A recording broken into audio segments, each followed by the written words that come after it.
चलो जी स्टार्ट करते हैं आज नया चैप्टर मैक्रो इकोनॉमिक्स का, government budget and the economy. ठीक है, अब स्टार्ट करने से पहले जो चैप्टर का नेम होता है उसी की क्लैरिटी होनी चाहिए हमें कि चैप्टर बेसिकली किस चीज़ के बारे में है। तो पहले आप लोग, मुझे गवर्नमेंट को तो आप बहुत अच्छे से जानते हैं, हमारी सरकार कैसी है ये तो आप सभी को पता है ना, तो इसको हम ना ही बयां करें तो अच्छा होगा। आप मुझे सिर्फ इतना बता दो कि व्हाट इज बजट। नॉर्मल अब तक आप बजट एक इंग्लिश वर्ड है, डेली लाइफ में हमने कहीं ना कहीं सुना भी होगा। So what is budget in your language और इन योर सेंस?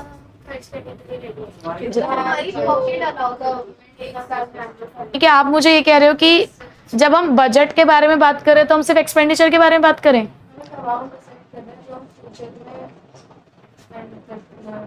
ठीक है, किसके कोई बड़ा भाई बहन है, बड़ा भाई बहन, और जिसकी शादी हो चुकी है, तो जब उनकी शादी होने वाली होगी तो आपने देखा है प्रिपरेशन स्टार्ट होती है, तो प्रिपरेशन स्टार्ट होने से पहले ही एक बजट बनाया जाता है। तो जब वो बजट बनाया जाता है तो सिर्फ खर्चों की लिस्ट बनती है, ये सबसे पहले ये भी देखा जाता है कि पैसा आना कितना है। पैसा होगा तभी तो जाएगा ना, लेकिन पैसा है भी तो कितना ये भी तो देखोगे या नहीं देखोगे, उसी हिसाब से तो खर्चे डिसाइड करोगे या नहीं। कितना खर्च कर चुके, कितना खर्च करना है, और पैसा आपके पास जो शादी आपको अरेंज करनी है, जो पूरा आपको वो एक प्रोग्राम अरेंज करना है, उसके लिए आपको पैसों की जरूरत है, तो पैसे कहाँ कहाँ से आएंगे ये भी तो डिसाइड किया जाएगा। बजट सिर्फ पैसों का जाना ही नहीं होता, पैसों का आना भी होता है। बजट का मतलब है कि मेरी जेब में इतना पैसा है, कहते हैं ना हमारा बजट इतना है, तो बजट इतना का मतलब क्या है? बजट क्या ये कह रहा है कि मेरा खर्चा इतना है? नहीं, बजट ये कह रहा है कि मेरे पास इतना पैसा है, अभी कहाँ कहाँ से आया है वो भी डिसाइड करना है, और कहाँ कहाँ जाएगा वो भी डिसाइड करना है। ठीक है, तो ऐसे ही, क्योंकि देखो हमारी इकोनॉमी भी काम कर रही है ना, हमारी इकोनॉमी में प्रोडक्टिव एक्टिविटीज हो रही हैं, हो रही है या नहीं हो रही है? हम कहते हैं ना हमारी इकोनॉमी इकोनॉमिक एक्टिविटीज करती है, तो उन इकोनॉमिक एक्टिविटीज को करने के लिए पैसों की जरूरत होती होगी या नहीं होती होगी? होती होगी। तो उन पैसों की जरूरत के लिए ये पता लगाना कि पूरे एक साल के अंदर गवर्नमेंट के पास कितना पैसा आता है और कितना पैसा गवर्नमेंट के पास से जाता है, हम उसकी एक स्टेटमेंट बनाते हैं। भाई गवर्नमेंट भी तो हिसाब रखती होगी या नहीं रखती होगी? रखती होगी ना। तो गवर्नमेंट भी अपना एक हिसाब बनाती है, अपना एक बजट बनाती है, तो वो जो बजट वो बना रही है वही है हमारा गवर्नमेंट बजट। तो गवर्नमेंट बजट पहली बात तो ईयरली बनाया जाता है, एनुअल बजट बनाया जाता है हमारा, जिसके अंदर पहली बात तो हम ये देखते हैं कि what are the sources of income, कि गवर्नमेंट के पास पैसा कहाँ कहाँ से आएगा, और उसके अलावा एप्लीकेशन ऑफ दैट इनकम भी देखते हैं हम। एप्लीकेशन ऑफ दैट इनकम मतलब कि वो पैसा आप कहाँ कहाँ खर्च करेंगे, कहाँ कहाँ आप उस पैसे को लगाएंगे, वो भी देखा जाता है। तभी डिसाइड होता है कि गवर्नमेंट का बजट क्या है। तो देखिए गवर्नमेंट बजट क्या है? Government budget is the annual financial statement. जो कॉमर्स वाले बच्चे हैं वो तो इस बात को समझ जाएंगे कि फाइनेंशियल स्टेटमेंट्स क्या होती हैं, बट मैं बिल्कुल आर्ट्स वाले बच्चों के लिए बताना चाहूंगी, हमारे ह्यूमैनिटीज वाले बच्चों के लिए, कि फाइनेंशियल स्टेटमेंट क्या होती है। फाइनेंशियल स्टेटमेंट का मतलब होता है द एंड रिजल्ट। हमने पूरे साल काम किया, पूरे साल काम करने के बाद, सपोज करो मिष्टी जी, आप बहुत आपका नाम है मिष्टी, यानी कि आपके नाम में ही मिठास है, तो सपोज करिए कि आपकी हलवाई की दुकान है, मिष्टी मिष्ठान भंडार। ठीक है, तो आप जो बिजनेस कर रही हैं, क्या आप ये नहीं चाहती होंगे कि आप ये पता लगाएं कि आपके बिजनेस में आपको प्रॉफिट हो रहा है, लॉस हो रहा है? चौधरी साहब, माना आपके पास खूब पैसा है, लेकिन be a good business women, कि आप ये जानना चाहें कि आपका बिजनेस प्रॉफिट पे चल रहा है या लॉस पे चल रहा है। हमने तो खुलवा दी ना, तो हम ये जानना चाहते हैं या नहीं जानना चाहते कि हमारा बिजनेस कैसा चल रहा है? तो उसको जानने के लिए साल के एंड में हम क्या करते हैं? एक स्टेटमेंट बनाते हैं। उस स्टेटमेंट में पूरे साल में हमने जितने भी खर्चे करे होंगे हम वो लिखते हैं, पूरे साल में हमने जितने भी इनकम रिसीव करी होगी, जहां जहां से हमारे पास पैसा आया होगा, वो भी लिखते हैं। अगर इनकम ज्यादा है और खर्चे कम है तो प्रॉफिट है या लॉस? खुद बताओ। इनकम ज्यादा खर्चे कम, प्रॉफिट। अगर खर्चे ज्यादा इनकम कम तो लॉस। तो ये जो हमने स्टेटमेंट बनाई इसे ही बोलते हैं फाइनेंशियल स्टेटमेंट। अभी सिर्फ आप इतना समझ लें कि फाइनेंशियल स्टेटमेंट क्या होती है, जो हमारी फाइनेंशियल पोजीशन बताती है, जो ये बताती है कि हम कहाँ स्टैंड करते हैं, हम प्रॉफिट में है या हम लॉस में है। तो गवर्नमेंट बजट क्या है? एक ऐसी ही एनुअल फाइनेंशियल स्टेटमेंट है, किसकी? Of the estimated receipts and expenditure. देखो यहां पर एक वर्ड है एस्टिमेटेड। एस्टिमेटेड का मतलब है ये एक्चुअल नहीं है, क्योंकि बजट हमेशा एडवांस में बनाया जाता है। ये पास्ट बजट नहीं है, काम करने के बाद बजट नहीं बनता, काम करने से पहले बजट बनता है। तो बजट क्योंकि आपका एडवांस में बनाया जा रहा है, तो एडवांस में आपको नहीं पता कि एक्चुअल में कितने खर्चे या कितनी इनकम होने वाली है, तो आपने जस्ट उसको एस्टिमेट कर रखा है कि आपकी कितनी रिसीट्स हैं और कितनी आपके पास पेमेंट्स हैं ऑफ द गवर्नमेंट। और ये बना किसका रहे हैं हम? गवर्नमेंट का बना रहे हैं फॉर अ फिस्कल ईयर। अब ये फिस्कल ईयर क्या होता है? फिस्कल ईयर मतलब आपका वही एक फाइनेंशियल ईयर जो 1 अप्रैल से स्टार्ट होता है और 31 मार्च को खत्म हो जाता है। ठीक है, so what is a government budget? It is an annual financial statement. पूरे साल की एक फाइनेंशियल स्टेटमेंट है, किस चीज की? गवर्नमेंट के एस्टिमेटेड रिसीट्स और एस्टिमेटेड एक्सपेंडिचर की। कितने साल के लिए? 1 साल के लिए। यहां तक सबको बात क्लियर हुई? क्या होता है गवर्नमेंट बजट? अब ये जो हमारा गवर्नमेंट बजट है, मैं इसकी ये भी बताऊंगी कि कब डेट पे, कौन सी डेट पे ये प्रेजेंट किया जाता है, क्या क्या इसका प्रोसीजर है, वो भी हम बाद में डिस्कस करेंगे। उससे पहले जरा हम पढ़ लें कि ऑब्जेक्टिव्स ऑफ गवर्नमेंट बजट क्या है। आपके ऑब्जेक्टिव्स ऑफ गवर्नमेंट बजट क्या है, यानी कि आप क्यों गवर्नमेंट बजट बनाते हैं, पहले उसके बारे में हम पढ़ लें। क्या हमारे बेसिक उद्देश्य है कि गवर्नमेंट बजट को हमें बनाना पड़ता है। सो ऑब्जेक्टिव्स ऑफ गवर्नमेंट बजट में स्टार्ट करते हैं। पहला ऑब्जेक्टिव है एलोकेशन ऑफ रिसोर्सेज। एलोकेशन का मतलब क्या होता है? बांटना। गवर्नमेंट क्या करती है? गवर्नमेंट रिसोर्सेज को बांटती है। अब किस तरीके से बांटेगी गवर्नमेंट रिसोर्सेज को? तो government allocates the resources for the purpose. Government 2 purpose के लिए रिसोर्सेज को बांटती है। गवर्नमेंट के 2 पर्पस हैं। क्या? पहला पर्पस तो है देखो सोशल, दूसरा है इकोनॉमिक। सोशल का मतलब क्या है? Public welfare. देखो गवर्नमेंट को रिसोर्सेज बांटने हैं पब्लिक वेलफेयर के लिए भी, प्लस देखो बिना प्रॉफिट के तो काम नहीं चल सकता, तो 2 ऑब्जेक्टिव लेकर चलती है गवर्नमेंट अपने, सोशल और इकोनॉमिक। तो सोशल में तो हम पब्लिक वेलफेयर को लेकर चल रहे हैं और इकोनॉमिक में हम अपने प्रॉफिट मैक्सिमाइजेशन को लेकर चल रहे हैं। तो गवर्नमेंट को रिसोर्सेज इस तरीके से बांटने हैं कि उसके दोनों ऑब्जेक्टिव्स पूरे हों, सोशल वेलफेयर भी हो जाए और प्रॉफिट भी मैक्सिमाइज हो जाए। तो उसके लिए गवर्नमेंट 2 तरीके से काम करती है। एक तरफ तो गवर्नमेंट देती है टैक्स कंसेशन और सब्सिडीज, दूसरी तरफ गवर्नमेंट खुद प्रोड्यूस करती है गुड्स और सर्विसेज को। क्या करती है गवर्नमेंट? किस तरीके से एलोकेशन ऑफ रिसोर्सेज को करती है? 2 तरीके से। एक तो वो देती है टैक्स का कंसेशन और सब्सिडीज, और दूसरा डायरेक्टली प्रोड्यूस करती है गुड्स और सर्विसेज को। अब टैक्स कंसेशन का मतलब क्या है? टैक्स में छूट। सब्सिडीज का मतलब क्या होता है? मार्केट प्राइस से कम प्राइस पर सामान अवेलेबल कराना। अब गवर्नमेंट ऐसा किस चीज में करती होगी? गवर्नमेंट को जिन चीजों का प्रोडक्शन बढ़ाना है, गवर्नमेंट जिन चाहती है कि इन चीजों का प्रोडक्शन बढ़े, एनकरेज करना चाहती है गवर्नमेंट जिन चीजों के प्रोडक्शन को, वहां गवर्नमेंट या तो टैक्स कंसेशन दे देती है या सब्सिडी, यानी कि मार्केट प्राइस से कम प्राइस पे आपको रॉ मटेरियल अवेलेबल करा देती है। जैसे कि खादी प्रोडक्ट्स, हम चाहते हैं ना हमारे यहाँ पर खादी के प्रोडक्ट्स ज़्यादा से ज़्यादा हैं, लेकिन खादी के प्रोडक्ट्स आपको ही पता होगा, जो असली खादी के प्रोडक्ट्स होते हैं, असली खादी के कपड़े भी होते हैं, वो महंगे आते हैं। तो गवर्नमेंट क्या करती है? उसके लिए टैक्स कंसेशन या सब्सिडीज देना शुरू करती है अपने प्रोड्यूसर्स को, ताकि सस्ते में वो चीज़ें बन सके। ठीक है, लेकिन गवर्नमेंट को जिन चीज़ों के प्रोडक्शन को डिस्करेज करना है, जहां पर गवर्नमेंट नहीं चाहती कि इन चीज़ों का प्रोडक्शन हो, गवर्नमेंट वहां पर हाई टैक्स लगाती है। जैसे कि कितने अच्छे से पता है, मिस्ट्री को सब पता है। आपके माइंड में आया एकदम से? नहीं, मिस्ट्री के माइंड में एकदम से आया। ठीक है, सिगरेट, ये हार्मफुल प्रोडक्ट्स हैं, इनके ऊपर हाई टैक्सेस लगाए जाते हैं। क्यों लगाए जाते हैं? क्योंकि हमें चाहिए कि हमारे यहां पर इन चीजों का प्रोडक्शन क्या हो? कम हो। लोग तो देखिए जरा, government gives subsidies to provide to the private producer. Government क्या करती है? सब्सिडीज देती है, प्राइवेट प्रोड्यूसर्स को सब्सिडीज दी जाती है टू एनकरेज द प्रोडक्शन। क्यों? क्योंकि वो चाहते हैं कि ऐसी चीजों का प्रोडक्शन बढ़े for the benefit of the society. उन्हीं चीजों के प्रोडक्शन के बारे में बात की जा रही है जिससे सोसाइटी का बेनिफिट हो रहा है, जैसे कि खादी प्रोडक्ट्स। लेकिन at the same time government क्या करती है? गवर्नमेंट उन सब चीजों के प्रोडक्शन को डिस्करेज करना चाहती है जो कि हमारे लिए हार्मफुल है, और उसके लिए गवर्नमेंट ज्यादा से ज्यादा क्या लगाती है? Heavy taxes. देखो गवर्नमेंट को पैसा कमाना भी है ना, तो गवर्नमेंट अगर एक जगह से उसके पैसे कम हो रहे हैं तो दूसरी जगह से अपने पैसों को बढ़ा भी रही है, और उसे पता है कि वहां तो ज्यादा ही पैसा बढ़ रहा है। ठीक, आगे चलते हैं। सेकेंड पॉइंट है हमारे पास यहां पर directly producing the goods and services. अब देखो प्राइवेट सेक्टर ना सोशल वेलफेयर के लिए काम नहीं करता, प्राइवेट सेक्टर हमेशा अपने प्रॉफिट के लिए काम करता है। तो जहां गवर्नमेंट को दिखता है कि प्राइवेट सेक्टर एंटर नहीं कर रहा, क्यों एंटर नहीं कर रहा? क्योंकि हो सकता है प्रॉफिट कम मिल रहा हो उसे, या इन्वेस्टमेंट कुछ ज्यादा ही है।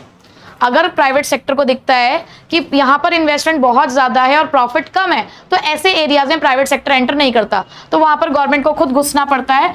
क्योंकि अगर प्राइवेट सेक्टर प्रोड्यूस नहीं करेगा तो देखो गवर्नमेंट को तो आपको वो सर्विस देनी ही है, तो गवर्नमेंट खुद उन सब चीजों को प्रोड्यूस करना शुरू कर देती है। ठीक है, उसके अलावा और भी अदर एक्टिविटीज हैं जहां पर गवर्नमेंट आकर काम करती है, जैसे कि वाटर सप्लाई, सैनिटेशन फैसिलिटी, जो कि पब्लिक के इंटरेस्ट में, जहां सोच वहां शौचालय, ये गवर्नमेंट की ही सोच थी ना, क्योंकि ये बहुत जरूरी था, पब्लिक इंटरेस्ट में था। देखो इसमें कोई ऐसी शर्माने वाली और ऐसे वाली कोई बात नहीं है, हंसने वाली भी कोई बात नहीं है, कॉमन चीज है। ठीक है, जरूरत थी, सैनिटेशन फैसिलिटीज की जरूरत थी, वाटर सप्लाई की बहुत ज्यादा जरूरत है, तो गवर्नमेंट इन सब चीजों को प्रोवाइड कराने के लिए काम कर रही है ना, फ्री में काम कर रही है, स्कीम चला रही है वो।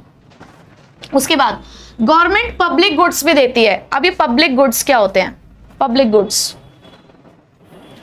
देखो पब्लिक गुड्स होते हैं जैसे कि नेशनल डिफेंस के लिए जो चीजें बनाई जा रही हैं, रोड्स, पब्लिक पार्क बनवाना, ये पब्लिक गुड्स होते हैं। ठीक है, सो पब्लिक गुड्स कौन से होते हैं? पब्लिक गुड्स, ये हम एक्स्ट्रा एक्स के बारे में डेफिनेशन पढ़ने जा रहे हैं। पब्लिक गुड्स वो गुड्स होते हैं विच आर कलेक्टिवली कंज्यूम्ड, जिसको हम सब मिलकर इस्तेमाल कर सकते हैं।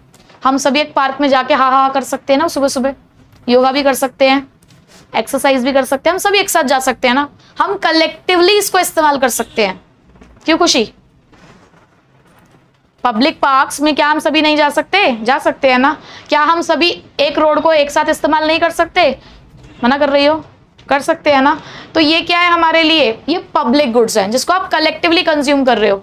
इसके दो फीचर्स होते हैं पब्लिक गुड्स के। क्या? पहला, एक तो ये नॉन राइवलरियस होते हैं, मतलब अगर आप इस्तेमाल कर रहे हो किसी प्रोडक्ट को तो उसकी वजह से दूसरे के कंजप्शन में कोई कमी नहीं आ रही है।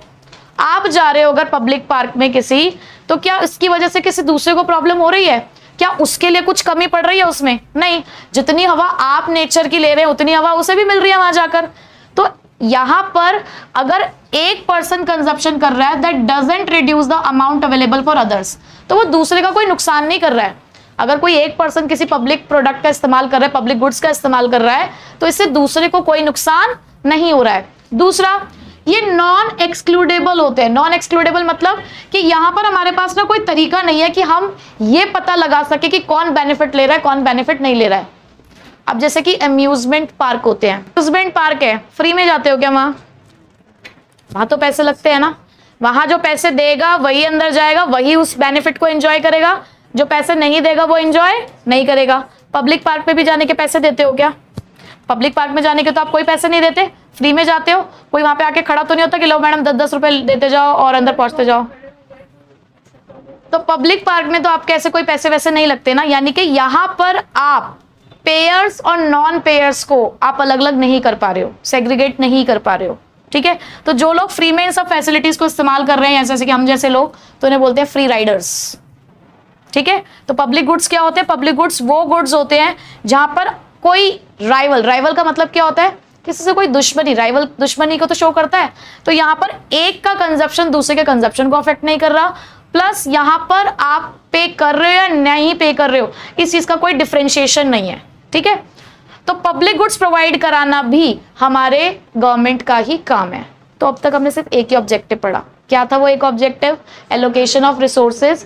गवर्नमेंट एलोकेट किस लिए करती है? अपने दो ऑब्जेक्टिव के लिए करती है। पहला ऑब्जेक्टिव है उसका सोशल, कि भाई उसे सोशल वेलफेयर करना है। दूसरा ऑब्जेक्टिव है उसका इकोनॉमिक, कि उसे प्रॉफिट को मैक्सिमाइज करना है। किस तरीके से करती है? या तो वो देती है टैक्स का कंसेशन और सब्सिडीज, जिन चीजों का प्रोडक्शन बढ़ाना है उनके लिए सब्सिडीज दी जाएगी, कंसेशन दिया जाएगा। जिन चीजों का प्रोडक्शन हमें डिस्करेज करना है उसके लिए हम क्या करेंगे? हैवी टैक्सेस लगाएंगे। या फिर जिन एरियाज में प्राइवेट सेक्टर एंटर नहीं करेगा वहां गवर्नमेंट खुद आएगी और आपको सारी सर्विसेज प्रोवाइड कराएगी। उसके अलावा अदर एक्टिविटीज भी गवर्नमेंट आपके लिए करती है, जैसे कि जो मेन है वाटर सप्लाई, सैनिटेशन, ये सब चीजें, और पब्लिक गुड्स भी हमारी गवर्नमेंट ही हमें प्रोवाइड कराती है। ठीक है, यानी कि गवर्नमेंट बजट का इस्तेमाल इन सब चीजों के लिए हो रहा है। क्लियर हुआ? सेकेंड ऑब्जेक्टिव है हमारा रीडिस्ट्रीब्यूशन ऑफ इनकम। हमारी इकोनॉमी की जो सबसे बड़ी प्रॉब्लम है, पहली बात तो वो ये कि रिच और पुअर के बीच में एक बहुत बड़ा गैप है। कुछ लोग तो बहुत ज़्यादा अमीर हैं, जिनके पास इतना अंधा पैसा है कि जिसकी कोई बात ही नहीं है, और कुछ लोगों के पास इतना कम पैसा है कि वो अपनी जो मिनिमम रिक्वायरमेंट है, जो 2 वक्त की रोटी है, शायद वो भी नहीं खा सकते। जैसे कि मैं हमेशा आप लोगों को कहती हूँ कि you all are absolute poor. क्या आप अपनी डेली ब्रेड अर्न कर पाते हैं? अभी नहीं, अभी आप मांग कर खा रहे हैं। किससे मांग कर खा रहे हैं? पेरेंट्स से, है ना, वो आपको खिला रहे हैं। So you all are also poor. ठीक है, तो यस, तो रिच और पुअर के बीच का ये जो डिफरेंस है, बेसिकली इसी डिफरेंस को हमें क्या करना है? कम करना है। तो जो गैप है, बेसिकली ये जो रिच और पुअर के बीच का गैप है, बेसिकली हमें यही कम करना है। गवर्नमेंट जब अपना बजट बनाती है तो इस चीज का ध्यान रखती है कि किस तरीके से इस गैप को कम किया जाए। अमीर ज्यादा अमीर होता जा रहा है और गरीब ज्यादा गरीब होता जा रहा है, तो उसी चीज को कम करना है। तो उसके लिए गवर्नमेंट ने अपने बजट के अंदर कुछ ऑब्जेक्टिव सेट किए। तो गवर्नमेंट कहती है कि गवर्नमेंट जो भी करती है ना, हमारा गवर्नमेंट सेक्टर जो भी करता है, वो हमारी पर्सनल डिस्पोजेबल इनकम को अफेक्ट करता है। Now what is this personal disposable income, जिसको हम पीडीआई कहते हैं?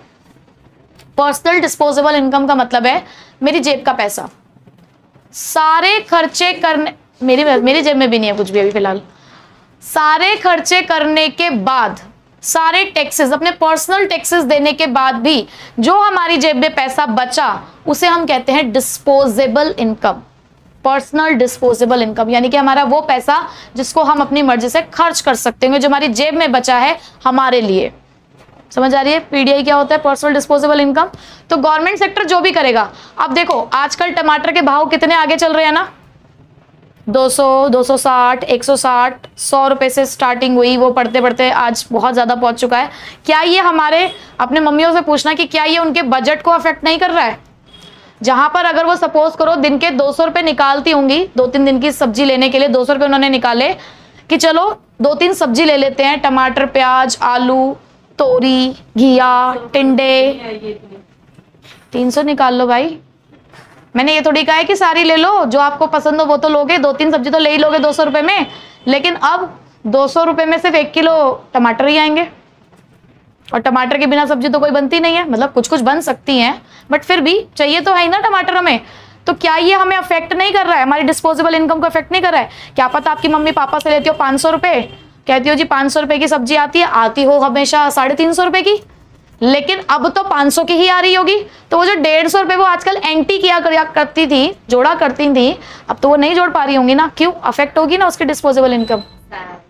सैड। हाँ, तो गवर्नमेंट सेक्टर जो भी करता है, देखो मैं ये नहीं कह रही हूँ कि गवर्नमेंट ने किया है, हमारी इकोनॉमी में चेंज आया है। हमारी इकोनॉमी में एक चीज महंगी हुई है, एक फ्लक्चुएशन आया है, जिसकी वजह से हमें फर्क पड़ रहा है। अब गवर्नमेंट अगर किसी चीज पर टैक्स लगा दे, अगर गवर्नमेंट किसी चीज पर टैक्स लगा दे तो वो भी तो अफेक्ट करता है हमारी डिस्पोजेबल इनकम को। गवर्नमेंट ने टैक्स हटा दिया तो उससे आपकी पीडीआई बढ़ गई, वहीं पे गवर्नमेंट अगर टैक्स लगा दे तो डिस्पोजेबल इनकम कम हो जाएगी। ठीक है, तो गवर्नमेंट कुछ भी करता है उसकी वजह से क्या होता है, आपकी डिस्पोजेबल इनकम अफेक्ट होती है।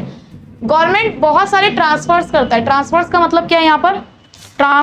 ऐसी एक्टिविटीज जो यूनिलेटरल होती है। यूनिलेटरल ट्रांसफर क्या होती है? वन साइडेड ट्रांसफर इनकम, जो हमने कमाई नहीं है, हमें मिली है। ठीक है, तो जैसे कि गवर्नमेंट पेंशन्स देती है, सब्सिडीज देती है, स्कॉलरशिप्स देती है, तो ये यूनिलेटरल्स ही होते हैं। तो ट्रांसफर देती है और टैक्स कलेक्ट करती है गवर्नमेंट, तो इससे डिस्पोजेबल इनकम अफेक्ट होती है। गवर्नमेंट डिस्ट्रीब्यूशन को चेंज करना चाहती है। गवर्नमेंट चाहती है कि ये जो डिस्ट्रीब्यूशन हो रहा है रिच और पुअर के बीच में, ये चेंज हो। किस लिए हो? For the fair of society, यानी कि सोसाइटी के भले के लिए हो, और इसे हम क्या बोलते हैं? Redistribution function. ठीक है, अब गवर्नमेंट कैसे इस इनइक्वालिटी को रिड्यूस कर सकती है, कैसे कम करे? तो सबसे पहला तो यही है, कैसे कम करे? By imposing the higher rate of tax on income of rich. भाई वो कहती है जो ज्यादा कमाए वो ज्यादा टैक्स पे करे, जो कम कमाए वो कम टैक्स पे करे। सिंपल सी बात, जैसे जैसे आपकी इनकम बढ़ती जाएगी वैसे वैसे आपका टैक्स का रेट बढ़ता जाएगा। अगर आज मेरे पास 100 रुपए हैं, मैंने वो 100 रुपए बैंक, देखो मैं कितनी छोटी बात कर रही हूँ, मेरे पास सिर्फ 100 रुपए हैं, आज मेरे पास सिर्फ 100 रुपए हैं, मैं वो 100 रुपए बैंक में जाके जमा कराऊं, तो मेरे को अगर बैंक से 1 रुपए भी इंटरेस्ट आया तो मेरे पैसे कितने हो गए? 101। मैंने वो री इन्वेस्ट किया, अब मुझे 101 पे इंटरेस्ट मिलेगा ना। मैं अपने पैसे से पैसे जनरेट कर पा रही हूँ ना। लेकिन जिसके पास जीरो कैपिटल हो वो, शाबाश, क्राइम्स को बढ़ावा दे रहे हैं ये, वेरी गुड। तो इसीलिए बोला गया कि हायर रेट ऑफ टैक्सेस उन लोगों की इनकम पे लगाया जाए जो लोग हाई इनकम अर्न करते हैं। जो लोग इनकम ही कम अर्न कर पा रहे हैं, देखो एक बंदा अगर 1 लाख रुपए कमा रहा है 1 साल के, और आप उससे 10% का इंटरेस्ट ले लोगे पूरे साल में, तो 1 लाख का 10% कितना हुआ? 10,000। तो इसका मतलब पूरे साल में वो 90,000 रुपए अगर इस्तेमाल कर पा रहा है, तो 90 को जरा 12 महीने में डिवाइड कर लो, कितना कम पैसा एक पर्सन के पास 1 महीने के लिए बचेगा। तो ये गलत है। जो कमा ही 10 करोड़ रुपए रहा हो पूरे साल के, अब उसके लिए तो 10% इंटरेस्ट देना कोई भारी नहीं पड़ता ना। लेकिन क्या होता है, यहाँ पर इनकम के साथ साथ टैक्स रेट्स बढ़ते हैं। तो यही कह रहे हैं कि जो लोग ज्यादा कमाते हैं, आप उनकी इनकम पे ज्यादा टैक्स लगाओ, आप उनसे अपना रेवेन्यू कलेक्ट करो, पुअर से रेवेन्यू कलेक्ट मत करो। देखो जो बेसिक एम है वो ये कि जिनके पास पैसा है आप उनसे अपने रेवेन्यू को कलेक्ट करने की कोशिश करो। जिनके पास पैसा नहीं है, जो बड़ी मुश्किल से पैसा कमा रहे हैं, आप उनसे रेवेन्यू कलेक्ट करने की कोशिश ना करो। Next, spend more amount on providing the free services. ज्यादा से ज्यादा गवर्नमेंट पैसा खर्च करे फ्री सर्विसेज देने में, जैसे कि एजुकेशन की सर्विस दे ताकि लोगों के पास थोड़ा सा पैसा बचे, ताकि जो पुअर लोग हैं वो भी एजुकेशन फैसिलिटीज ले सके। पढ़ेंगे तभी तो कुछ कमाएंगे, पढ़ेगा इंडिया तभी तो बढ़ेगा इंडिया, ठीक है। पर आजकल तो और भी सोर्सेज हैं बढ़ने के हमारे पास। उसके अलावा मेडिकल फैसिलिटीज फ्री में प्रोवाइड कराई जाए ताकि वो पैसा भी उनका बच सके। आजकल का जो एनवायरनमेंट चल रहा है, आपको पता है कि हर किसी को कोई ना कोई बीमारी है। अब जैसे तो मुझे देख लो, मेरा गला खराब है, अब मैं पैसे बचाने के लिए डॉक्टर के पास नहीं जा रही हूँ। मैं जाऊंगी तो मेरे भी तो पैसे खर्च हो जाएंगे ना, मेरी डिस्पोजेबल इनकम कम हो जाएगी, ठीक है। तो गवर्नमेंट से हम दरख्वास्त कर रहे हैं कि हमें कैसे सर्विसेज दे? Free services. तो मैं जाऊंगी गवर्नमेंट हॉस्पिटल, दवाई लेकर आऊंगी, ठीक है। Next, progressive income taxation. हमारा जो टैक्सेशन सिस्टम होना चाहिए वो कैसा होना चाहिए? प्रोग्रेसिव। प्रोग्रेसिव मतलब जैसे जैसे आपकी इनकम बढ़े वैसे वैसे आपका टैक्सेशन भी बढ़ता जाए। फॉर उसके बाद उन्होंने कहा कि आप फर्म के प्रॉफिट पर जो टैक्स लगाएं वो प्रोपोर्शनल बेसिस लगाएं। कैसे लगाएं? Proportional basis. प्रोपोर्शनल बेसिस का मतलब क्या है कि एक पर्टिकुलर पोर्शन ऑफ प्रॉफिट के ऊपर टैक्स लगाया जाए, एक रेट सेट कर दिया जाए। जैसे कि कॉर्पोरेट टैक्स वगैरह होता है 30%, 20%, इस तरीके से एक रेट है जो प्रोपोर्शन वाइज चार्ज किया जाता है। तो वो फर्म के प्रॉफिट्स की बात कर रहे हैं कि फर्म का जो प्रॉफिट है उसके ऊपर भी प्रोपोर्शनेटली टैक्स चार्ज किया जाए, ठीक है। Next, income should not be concentrated in few hands. पैसा सिर्फ कुछ लोगों के हाथों में ना रह जाए, ऐसा तो है ना, लेकिन पर वो ऐसी कोशिश कर रहे हैं कि जो पैसा है, जो पावर है, जो डोमिनेंस है, वो सिर्फ कुछ लोगों के हाथों में ना रहे। तो this is the redistribution of income. Redistribution का मतलब क्या है? हम इनकम को दोबारा से बांटने की कोशिश कर रहे हैं। हम ये कोशिश कर रहे हैं कि ये जो गैप है रिच और पुअर के बीच का, इस गैप को किसी तरीके से क्या किया जाए? कम किया जाए, ठीक है। कैसे कम किया जाए? अमीरों पे ज्यादा टैक्स लगा दो, गरीबों पे टैक्स रेट कम कर दो, या उनसे टैक्स चार्ज ही मत करो, या उनको ज्यादा से ज्यादा फ्री सर्विसेज दो ताकि उनका वो पैसा बच सके। आप प्रोग्रेसिव टैक्स सिस्टम यूज करो, जिनकी बढ़ती हुई इनकम है उन पे बढ़ता हुआ टैक्स लगाओ ताकि वहां से आप रेवेन्यू कलेक्ट कर सको, और जो फर्म्स पैसा कमा रही है उनको भी प्रोपोर्शनेटली चार्ज करो, ठीक है। Next, economic stability. स्टेबिलिटी का मतलब क्या होता है? एक कंसिस्टेंसी। जैसे कि आपका टेस्ट हुआ, 10 में से पहले 2 नंबर आए, 3 नंबर आए, 4 नंबर आए, ऐसे एकदम से 10 में से 2 के बाद सीधे आप 8 ले आओगे तो वाइडर फ्लक्चुएशन है। मेरे माइंड में भी आएगा यार कैसे, ऐसा क्या हुआ है, कुछ तो गड़बड़ है दया, पता लगाना पड़ेगा, है ना। तो स्टेबिलिटी का मतलब क्या है कि देखो हमारी इकोनॉमी में ना बहुत फ्लक्चुएशंस है। वही टमाटर जो 50 रुपए, अब मैं टमाटर पे बहुत ज्यादा हूँ, बहुत दुख दे रहा है क्योंकि वो टमाटर, वही टमाटर जो 20-25 रुपए किलो ही मिल जाया करता था, आज वो 200 रुपए किलो हो रहा है। कितना बड़ा फ्लक्चुएशन है ना ये। यही हमारी इकोनॉमी को डुबो रहा है।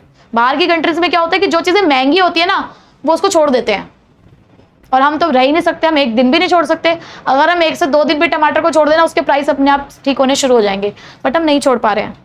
हम लेंगे तब भी लेंगे क्योंकि हम नहीं खा सकते, हम नहीं खा सकते सब्जी बिना टमाटर के। क्या तो इकोनॉमिक स्टेबिलिटी यही कहती है कि देखो सबसे पहले तो ना आपको इकोनॉमी को स्टेबल करना होगा, ये इतनी ज्यादा फ्लक्चुएशंस नहीं होनी चाहिए। तो इकोनॉमिक स्टेबिलिटी का मतलब क्या है? The absence of large scale fluctuations, बहुत ज्यादा फ्लक्चुएशंस नहीं होनी चाहिए, चाहे वो प्राइस की बात हो, चाहे वो एम्प्लॉयमेंट के लेवल की बात हो, एम्प्लॉयमेंट्स में भी नहीं होनी चाहिए। दूसरा, अगर स्टेबिलिटी है तो वो आपको कहेगी कि इन्वेस्टमेंट करो, ज्यादा से ज्यादा इन्वेस्टमेंट को बढ़ावा देगी, जिससे रेट बढ़ेगा किस चीज का? ग्रोथ का, डेवलपमेंट का। अगर स्टेबिलिटी आएगी, अगर कंसिस्टेंसी आएगी, अगर फ्लक्चुएशंस हटेंगी तो ग्रोथ होगी, कंट्री की जरूर ग्रोथ होगी, ग्रोथ रेट भी बढ़ेगा, डेवलपमेंट रेट भी बढ़ेगा। ठीक है, उसके बाद गवर्नमेंट क्या कर सकती है फ्लक्चुएशंस को हटाने के लिए? गवर्नमेंट दो तरीके से इसको कंट्रोल कर सकती है, वही टैक्स और एक्सपेंडिचर। देखो गवर्नमेंट के यही दो हथियार हैं, गवर्नमेंट के रेवेन्यू और एक्सपेंडिचर, यही दो हथियार है उसके पास, टैक्स और उसके खर्चे। जब गवर्नमेंट को लगता है कि पैसा बहुत खर्च हो रहा है, याद करो मैंने आपको एक्सेस डिमांड पढ़ाया है। एक्सेस डिमांड का मतलब क्या होता है? आपने एक्सेस डिमांड पढ़ा है। एक्सेस डिमांड का मतलब क्या है कि जहां डिमांड ज्यादा होती है और सप्लाई कम होती है, लोग पैसा ज्यादा खर्च कर रहे हैं, मुझे दिख रहा है कि आप पैसा ज्यादा खर्च करो, मुझे आपकी जेब का पैसा अपनी जेब में लेकर आना है, तो मैंने क्या करा? आपके ऊपर टैक्स लगाना शुरू कर दिया ज्यादा से ज्यादा। अब आपके ऊपर टैक्स ज्यादा लगेगा तो आप अपने आप ही अपना खर्चा करना कम कर दोगे। आप बैंक से लोन बहुत ज्यादा ले रहे हो, बैंक से लोन ले लेके अपने शौक पूरे कर रहे हो, बहुत ज्यादा एक्सपेंडिचर बहुत कर रहे हो, तो मैंने बैंक को इंस्ट्रक्शन दे दी, बढ़ा दो जरा रेट, बढ़ा दो, बैंक रेट बढ़ा दो। हमने बैंक रेट बढ़ा दिया, CRR बढ़ा दिया, SLR बढ़ा दिया, उससे क्या होगा? उनको पैसा मिलना कम हो जाएगा, उनको पैसा मिलना कम होगा तो अपने आप स्पेंडिंग कम होगी। तो जब मुझे दिख रहा है कि इन्फ्लेशन चल रहा है इकोनॉमी के अंदर, बहुत ज्यादा महंगाई हो रही है, तो उस टाइम पे हमें स्पेंडिंग को डिस्करेज करना है। तो स्पेंडिंग को डिस्करेज करने के लिए हमने क्या किया? हायर टैक्स लगाए।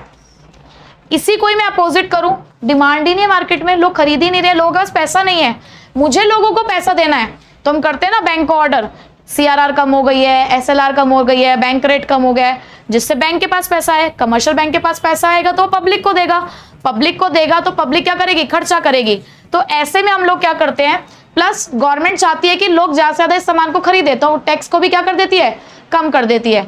तो अगर हमें स्पेंडिंग को एनकरेज करना है, किस केस में? जहां डिमांड कम है और सप्लाई ज्यादा है, जिसको हम क्या बोलते हैं? Deficient demand. तो ऐसे केस में हमें टैक्स रेट को क्या कर देना चाहिए? कम। तो जहां आप टैक्स रेट बढ़ा रहे हो उसे बोलते हैं सरप्लस बजट पॉलिसी, जहां आप टैक्स रेट को कम करते हो उसे क्या बोलते हैं? Deficit budget policy. डेफिसिट मतलब कमी थी, किस चीज की कमी थी? डिमांड की कमी थी। ठीक है, तो ये वाला क्लियर हो गया आपको। इकोनॉमिक स्टेबिलिटी का मतलब क्या है? फ्लक्चुएशंस को, सिंपल लैंग्वेज में फ्लक्चुएशंस को अवॉइड करना।